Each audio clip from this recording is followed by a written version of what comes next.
This is the second part of the two-part video I'm making regarding how to improve your deadlift and how to get strong and stay injury-free. But this video is about loading strategies and loading phases. When I started taking the deadlift seriously, and when I started using different loading strategies and experimenting with amount of sets and reps and weight increase and the break between the loading phases, that's when my deadlift then went from 200 kilograms to 240 kilograms. So they work for me. And again, I'm not saying that what I will be talking about here, they will definitely work for you. What I'm saying is that I'm going to share this information and you can test them, see if they work, do your own research as well. Take a look at other strategies out there. There is a ton of videos and scientific research out there that will definitely give you an idea of what should work. So sit tight and enjoy the video, and please don't forget to hit like, subscribe and ring the notification bell below. Now, we talked in the previous video and I hope you've checked that out. Now we are going to move on to the form. As you set up yourself, you find your comfortable stance, feet slightly pointing outwards in a V-shaped position. As you go down, so chest in line with the bar, hands on the outside of your legs, and then go down until the kneecap aligns with your arm. Now, why that is important, if you haven't, check the link in the description of this video and go ahead and check that out, because I believe you get some value in terms of form and position and bar distance and breathing and bracing and so on, because we need to know that before we actually start any loading. Now let's talk about loading phases and loading strategy. How often one should deadlift is completely individually based. I would recommend, but the heavier the weight it gets, once or twice per week should be enough, because the body will need some time to recover. Sometimes less is more. I would say that you should experiment with at least 3 different loading strategies. For me, that's what worked. Now, the first loading strategy I used, and I recommend you start with this loading strategy as well. So let's assume that your 1 rep max is 100 kilograms and take 80% of that 1 rep max and do a 4-week loading phase.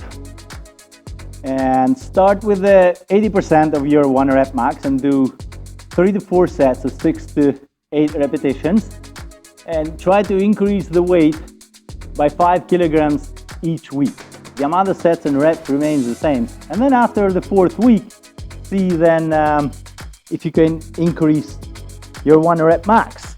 And if that yields the results you want, and then you set a new PR, then your whatever PR, the previous PR, then will start feeling easier. Then start doing 2 reps on your PR. Then take a week off, do some accessory work or light deadlifts, and then start a new loading phase. And then again, 80% of your current PR. So let's say you set a new PR, if you were able to increase the weight by 10 kilograms, then again, your next loading phase is 80% of 110 kilograms. And that is your starting point, and each week increase the weight by 5 kilograms. Amount of sets and reps remains the same. But if that doesn't yield the results you want, then try a different loading phase. For example, take 80% of your 1 rep max and do 3 sets of 6 to 8 repetitions, and then try including 3 to 4 singles of your 1 rep max to each session, not just one at the end of the loading phase, but with each session. Try to do that. Now, let's say you're not able to do 3 to 4 singles, do 1, 2. Try at least for 2. See if you can pull 3, and if you can pull 4, even better. And see if that yields any results. And if that works, then again, let's say you set a new PR, 120 kilograms, then you start the new loading phase at 80% of 120 kilograms. So, and increase the weight by 5 kilograms and keep adding singles of your 1 rep max. If again that doesn't yield the same result, then you got to try a different loading strategy. Keep in mind that between these loading phases, you want to take enough break. You give enough time to your body to recover.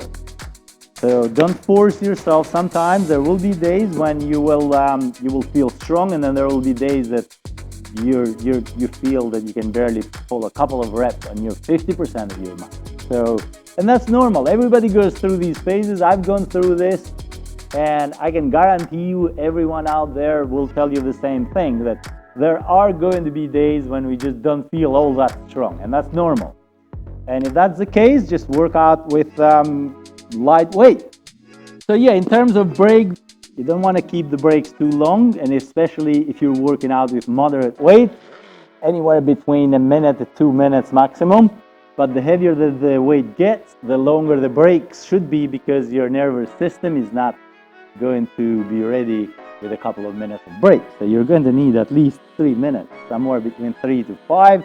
Some studies out there show that it takes about 20 minutes for the nervous system to return to its original state or recover. So, and of course, you have to push yourself. If you're reaching for a new PR and you're increasing the weight, you have to push yourself, because there is no way around it. You have to put the work in.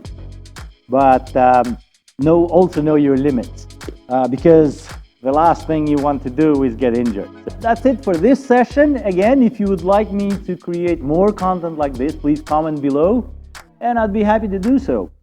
And thank you for watching. Please don't forget to hit like, subscribe, and ring the notification bell below. And I'll see you in the next workout video, which is about deadlift accessory work.